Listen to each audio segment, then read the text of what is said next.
Welcome back, Canisius College. This is #Griffs Sports. I'm Kyle Ferrara. And I'm Joe Rutigliano. We have a huge show lined up for you today as we preview the upcoming Griffs hockey season. Kyle Gibbons will be live in the studio in just a little bit to talk about his senior season, and we'll preview the Griffs' first weekend of action. They'll take on Niagara on Saturday, and we'll get to that in a bit. But first, as always, let's take you through the last week of Griffs action. And let's pick things up with the Volley Griffs. They took on the Iona College Gales on Saturday, and we pick it up in the third set, and the Griffs are trailing here 24-17. The match tied at 1 set apiece. Lauren Siebert going up for the hit, and she is blocked, and it goes off the hands of Sydney Polka and hits the ground. Point Iona. Griffs down in the match 2-1. Now here in the fifth set, the Griffs trail 7-3. Rachel Klein on the attack, and the Griffs get the point and the momentum. Later, it's tied 7-7. Emily Ellick with the solo block gives Canisius the lead 8-7. And now match point, Kate Tyler serving. Iona setter Natalie Ziskin looking to go backside. Nobody home, and the Griffs win the set 15-13 and the match 3-2. So a day later on Sunday, they're taking on Manhattan, the Jaspers, and the Griffs would win the first 2 sets behind sophomore outside hitter Rachel Klein. First set, it's 22-20 in favor of Canisius, and she's going to tip it right over the block. It falls to extend the Griff lead to 3. 5 points later, it's Klein again. This time backside, it's going to be from Grace Stryker for a set point. She had 8 kills in set number 1, and moving on to the fourth set now. Manhattan trying to even it up at 2 apiece. Anna Kitlar with the kill sends this one to 5. 14-13. It's match point coming up. Ellie Wheatcamp tipping over the block. It lands right in front of Emily Ellick. The Griffs blow the early lead and split 2 games on the weekend. They now sit at 4-3 in MAC play. And the men's soccer team taking on those very same Jaspers in their first conference game, and this was a night of missed opportunities. End of the first half, no score, and Asani Samuels cannot connect with the ball there. And in the second half, still no score. Wait for the video to catch up with us. Still no score, and Samuel's fighting for it again, and he has a cross go to Thomas Tupin, who sends a header over the crossbar. And now it's into double overtime. Last chance. Denver Spearman's shot is easily picked off by the Jasper keeper. The only excitement of the night is this one. The kids playing at halftime, and look at this future striker with a great move to get by the keeper and send it into the back of the net. Awesome goal for the little guy. Better than either of us could do, and better than the men's soccer team could do that night, apparently. They traveled to Marist on Wednesday, and the offense exploded in the second half for 4 goals, led by junior Asani Samuels and Denver Spearman, who combined for 3 points in the contest. Midfielders Will Hudson and Nicolo Baudo each added a goal in the game, and the Griffs improved to 5-3-2 on the season, 1-0-1 in MAC play. The women's team also played twice this past week. On Saturday, they took on Manhattan, and they fell behind early by a score of 2-0. Midfielder Maria Nelms got the Griffs on the board with her first goal of the season, but that's all they would muster as the Griffs fall 2-1. They also capped off this week's slate of home games, and the Griffs taking on the Red Foxes of Marist. There was a defensive struggle throughout. The game remained scoreless into overtime until the Red Foxes finally broke through with a goal in the 99th minute. Goalkeeper Megan Tock led the way with 12 saves, but unfortunately it wasn't enough. The loss drops the Griffs to 1-5 in MAC play. In other Griffs sports, the men's cross-country team finished 4th overall at the Brooks Paul short run, while the women finished 22nd. Sophomore Cooper Roach placed 4th individually. And meanwhile, the rowing team competed at the head of the Genesee. The Griffs Varsity 8 finished in 6th place. Coming up this weekend for the Griffs, it's truly a day-long battle between Canisius and Fairfield, as the 2 schools will meet 3 times on Saturday. There are 2 games at 1 p.m. as Griffs women's soccer takes on Fairfield at the CAC, while volleyball squares off against the Stags in Connecticut. Men's soccer will cap off the 3-game set at Fairfield just a few hours later at 7 p.m. And on Sunday, the Griffs volleyball team will play against Quinnipiac on the road, and on Wednesday, the Griffs will face off with Siena in a soccer doubleheader. Next on #Griffs Sports, it's all hockey from here. The Griffs were back in action for the first time since falling to Quinnipiac in the first round of the NCAA tournament. It's the #Griffs Sports Griffs Hockey Preview you're not going to want to miss.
And we are back on hashtag Griff Sports. And as you said, Kyle, it's all hockey from this point forward. And let's start things off with their exhibition game from Sunday against Brock University.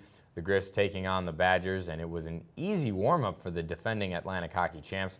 Ralph Kudemi led the Griffs with 4 goals as they annihilated Brock University 7-1. Yeah, a really strong way to start the new campaign.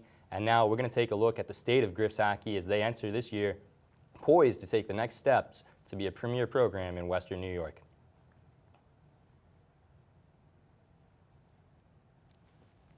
Kyle Ferrara reporting for hashtag Griff Sports. I'm here out front of First Niagara Center and the Harbor Center, in which our own Golden Griffins hockey team will begin playing in at the start of the 2014-2015 season. Now, the Harbor Center was brought to life by new Buffalo Sabres owner Terry Pegula, and Pegula has shown a strong commitment to revitalizing hockey here in the Western New York area. And of course, that starts with his own Buffalo Sabres, but it trickles down to the college ranks as well, as Canisius, so far as the school that he has shown the strongest ties with. They are going to be co-tenants in the Harbor Center. And while the Buffalo Sabres organization did not respond to requests from an interview, the move for them is about getting somebody in there to rent for them. It's financially based. It's not pure financially based. As I said, Pegula wants to make this a strong hockey town, but they need help paying the bills. As for Canisius College, well, this means so much more. Coming up on 10 seconds to go on the Griffs season. They are going to win their first title in Atlantic hockey history. As the clock ticks down, they're going to pile off the bench here. Canisius is going to win 7-2. They are the Atlantic hockey champions. They're headed to the NCAA tournament for the automatic bid. 8 straight wins in March. Unbelievable. Sticks, pads, everything out on the ice, and they have done it. The 7th seed, the lowest seed to win a championship in the league history. They've done it here tonight against Mercyhurst, 7-2. What a month of March it's been.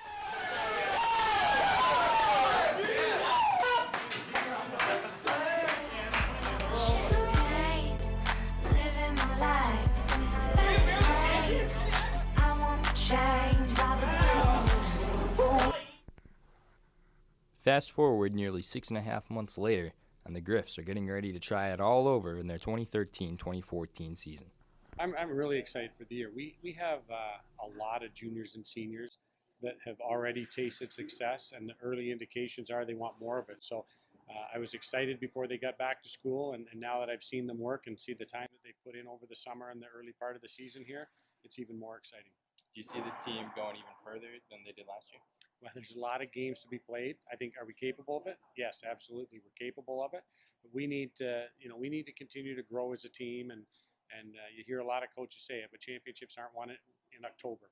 We got to grow. We got to keep getting better. We've got to, let the identity of a new team this year with 7 seniors that have grown up and come from juniors on in. We've got to let that take a hold of itself and have a new identity, and then see how far we can go with that.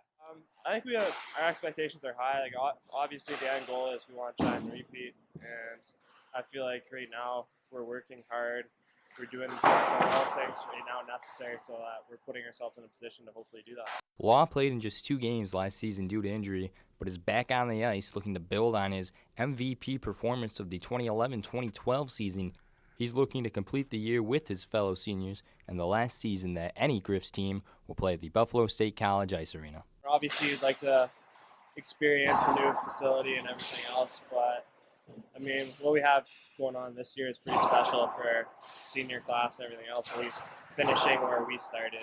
The new facility that Law refers to is, of course, the Harbor Center, which is a massive upgrade right down to the basic aesthetics of the building, as Canisius will have their own locker rooms, their own colors, and their logo will be right on center ice, making it a much better fit than the Bengal orange and black. I think it's going to really help us. I think that synergy that we're going to have with the new facility, their tie with the NHL and the Sabres organization, but really that center of excellence that they're going to have for us to help recruit and develop hockey players is really what's going to be the next best thing to help us develop and improve our program. But it comes with success. It comes with the success that our guys have had on the ice and with our coaching staff's been able to develop kids and bring them here. It still comes back to recruiting and trying to find the best kids that we can and introduce them to Canisius and sell them on what we have here as an academic and athletic institution, and really help them build and grow into great hockey players. You know, it has made recruiting different. Recruiting is never easy, but you know, BJ Adams and John Danew and myself, we work our tails off going out and identifying the best players that are the right fit for not only our hockey program but for our school. And it's made it easier to tell the story. It's made it easier to excite top prospects. I think it's one step. I think that's what a lot of people will say is we're this, we're that, or we almost beat Quinnipiac. And I say, and all those were great. It was a one run. I think it was a great step for our program. And what we need to do is we need to consistently be competitive and be competitive in our conference and win conference championships. And I think that's what we were able to accomplish last year. But it was the first thing. I think a lot of people that were seeing the development of the players saw that coming. But I think it kind of came together last year. And then now this is a new year. We have a lot of young players back, guys who have experience, but this will be another test for us to see how we can handle this, the weight of expectation, if you will. Living my life in the fast lane. I won't change by the glamorous. Ooh, flowers.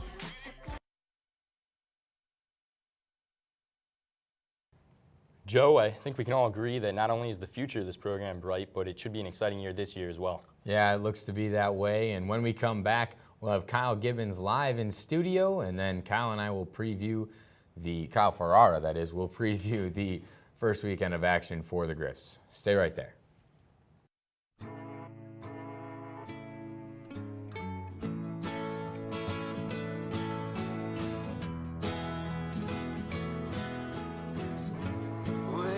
Tell him that I've begun to dream of things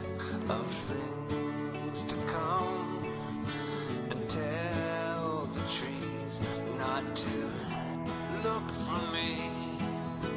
I'm going to find some peace of mind. Wake the sun. Wake the sun, wake the sun, wake the sun.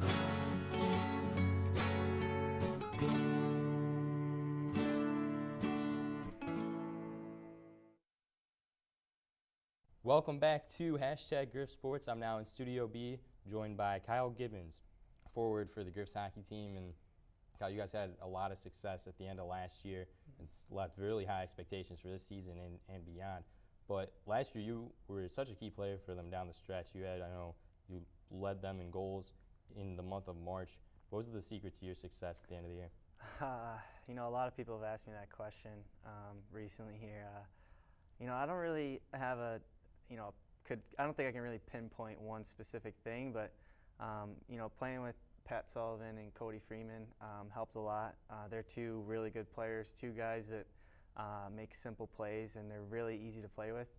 And playing with two guys that are easy to play with, that enables all three of us to elevate our game. And anybody that's been out to the games can see the chemistry that the three of us have together. And I really think Coach putting that line together and keeping it together for the entire season was key, not only in my success, but also their success and the team's success. You mentioned Cody Freeman. I know you guys have a little bit of a history together. Can you talk about that? Yeah, Cody and I, we go back quite a ways. Cody is originally from Pittsburgh, and I'm from Cleveland, Ohio. And we played against each other a handful of times growing up. I played for the Cleveland Barons. He played for the Pittsburgh Hornets, two youth hockey organizations in our respective cities. And there was one year where his dad actually asked me to play on a summer team with him. And lo and behold, I said, yeah, sure, whatever, might as well. And then from about Pee-wees all the way up through Bantam Major, so probably 4 or 5 years, we played every summer together. And I would drive down or over to Pittsburgh for practice a couple nights during a week, and stayed with him a few times. And then, so that's kind of how the relationship we had. And then when I heard Coach was, recruiting him, I kind of pumped his tires a little bit. So I was glad to see that he committed when he did. As for this season coming up now, what are your expectations for the team overall? I mean, same as last year. I mean, we expect to win every game. Expect to win every game. Expect to be there in the Final Four in Rochester again. And, we want to do everything we can to defend our title. It's going to be harder to defend than it is to win one, but I think everybody's ready for that challenge. And I think last year really showed us that we can take the next step. And, I think everybody's willing to take the next step and ready to take the next step. And that confidence we have from winning is definitely carried over into this year. So I think all the guys are really excited. What are your goals for yourself individually? Some individual goals I have. I'd like to break Corey's goal record. I'm only 20 goals away, so I guess I need 21 to break it. And then really just to have another consistent year. I'd like to get another 40-point season would be great. But to me, it's more really about the team, and I'd really love to win another championship. I'd trade 20 goals for another championship any day of the week. But I think at the end of the day, I'd really like to sign a pro contract. I think that's my biggest goal and something that I really want to work toward. And this season will be a big season for me in my hopes of being able to sign a pro contract. Now, you were in camp with the New Jersey Devils over the summer. Mm-hmm. Do you think that kind of puts you in a position that down the road you might be able to get one of those contracts? Yeah, I definitely think it helps. Those kind of development camps are, kind of geared for NHL teams to get a look at, some prospects that they might not have a chance to, get a look at, every game or see a lot. So being there and having a good camp there was, definitely to my advantage. I got some great feedback from the GM and their coaches, and I also learned a lot about what it takes to be a pro, how you have to train, how you have to eat, how to, work out right, and, just literally anything you can think of. It was information overload that week, but I learned a lot, and, I'm excited to share some of it with some of the guys, and but going to that definitely kind of opens your eyes, and it kind of makes you realize that you kind of have a chance. So, and that's all you really need is a chance. Right. What was a typical day like in camp? Typical day was wake up, about 7:30, eat breakfast. You're at the rink by 9 o'clock. You're on the ice by 10:30. Just typical practice. Nothing super hard or super strenuous. I know depending on the team, they do pretty tough workouts and on-ice conditioning stuff, but we didn't do any of that in New Jersey. So you go on the ice for about an hour. You do some drills, some forward skills, some D skills. Then you get off.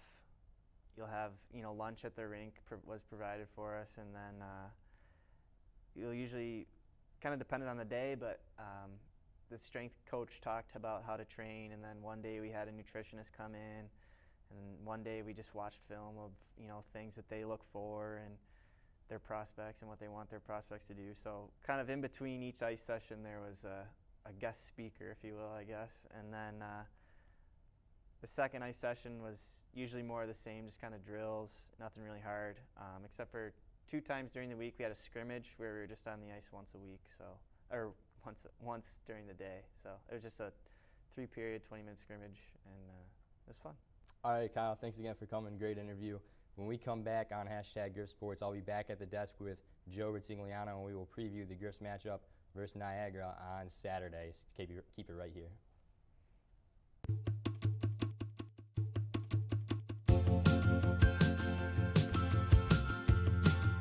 There was one day that we had just done the cardiovascular unit, in class that day. And then right after class, I went over to the Vascular Institute, volunteered, put the scrubs on. And one of the doctors asked me if I wanted to see an open heart surgery. And so I said, yeah, really? Sure.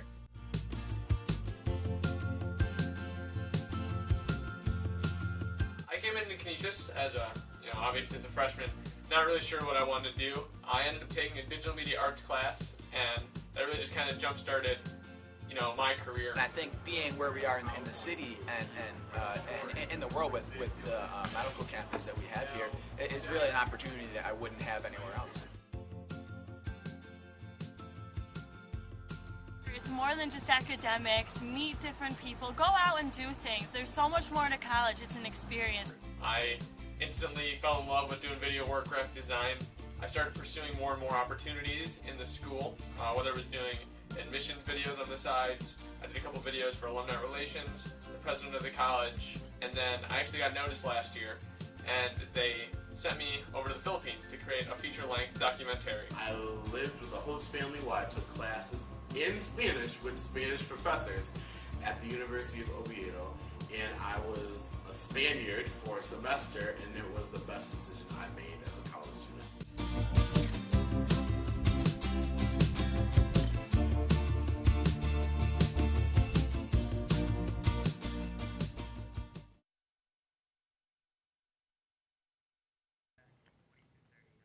Welcome back to #Griff Sports. Joe and I back at the desk, and let's talk about this weekend. Saturday, the Griffs taking on the Niagara Purple Eagles in a rematch of last year's Atlantic Hockey semifinal, which of course the Griffs won in upset fashion, and it should be a fun weekend, fun opening weekend for the Griffs. Yeah, it should be great, Kyle. And one of the things that you look forward to every year is playing.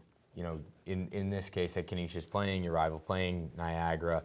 And, for the Griffs hockey team, I think this is going to be a really big, game for them. It's a statement. You don't usually get to play your rivals this early on in the season, especially, your first game. There's going to be some jitters. And, to be honest, I think that this team has a lot of talent, and they've got a lot of potential to go very far. As, we saw, an absolute drubbing of Brock University on Sunday. And I think that this team really has, the tools to go quite far, especially possibly making another NCAA tournament run. You've got Tony Capobianco in goal, who's been absolutely spectacular last year to this year. I'm thinking probably he's going to keep playing well. You've got Keegan Asmunson to back him up, and Keegan's very good as well. So I think our goaltending is going to be solid. Our defense will be great. We lost Ben Parker from last year's defense and Chris Berea, but other than that, good solid work there. And also we get Taylor Law back, and Taylor Law missed a lot of last season, I think all of February and most of January as well. So Law will be back, and he was, I think he had 26 points last season. He was able to do a lot for the Griffs offensively, and that was really missed when he was gone. But then obviously Kyle Gibbons and Tyler Wiseman, guys went on a tear and really improved and helped the Griffs, go as far as they did. So I think right now, it's going to be key, with Law back, with Gibbons, with Wiseman, with Grayson, McCrank, all those guys. I mean, we're really a well-rounded offensive group of guys, and I think our defense is going to help us out there too. So it'll be interesting. And on the Niagara end, Niagara is Niagara, but Ryan Murphy, forward and leading scorer for Niagara, is going to be out 21 games this year. He was arrested for DWI in Buffalo, according to the Buffalo News. So the NCAA handed out a suspension. So that should be a real advantage for the Griffs here in the first weekend. Well, Joe, you really said it all. I don't know what much is left to say. You're right. The defense is going to be huge for this team behind Capobianco, who played in NHL camps with Minnesota this summer, and he should be much improved coming in. Kyle Gibbons has another year in his belt. He was also in camp with the New Jersey Devils. And Taylor Law is that X factor. He was the 2011-2012 MVP for this team. He only played in 2 games last year, and he's going to be huge on offense for the Griffs. Niagara coming in struggling. They lost 2 exhibition games to Clarkson, and this is a game that the Griffs can definitely take early. Joe, now let's move on to this week's Golden Performer of the Week. Yeah, and we've got Ralph Kudemi of the Griffs hockey team. He had 4 goals in the Griffs exhibition against Brock University on Sunday. That 7-1 victory. And he had 4 goals the entire 2012-2013 season. I think actually 2 or 3 of them came in the playoffs last year. So it's pretty incredible. That's absolutely right. He's really looking hot to start the year off. And let's wrap it up with the play of the week. And we'll cut it back to men's soccer, actually little kids soccer. Look at that move by the little guy there. Let's slow it down for you and look at it one more time. He just annihilates the keeper. Look at him. Slow motion. Little cutback move. Best player on the field. Oh my goodness. That kid's going to be a legend. Unfortunately, we don't know his name, but congratulations to the young guy. And this has been #Griff Sports, our Griffs Hockey Preview. We hope you enjoyed it. You can find us online at griffintv.net. On Facebook, just put our name in the search bar, hashtag Griff Sports. On Twitter, at GriffSports4. You can find me on Twitter at KFPXP. He is at JoeRutz2523. One lucky new follower could win a puck that maybe a Canisius player touched one time. We can't be sure. Joe, tell the people what this is. This is hashtag Griff Sports.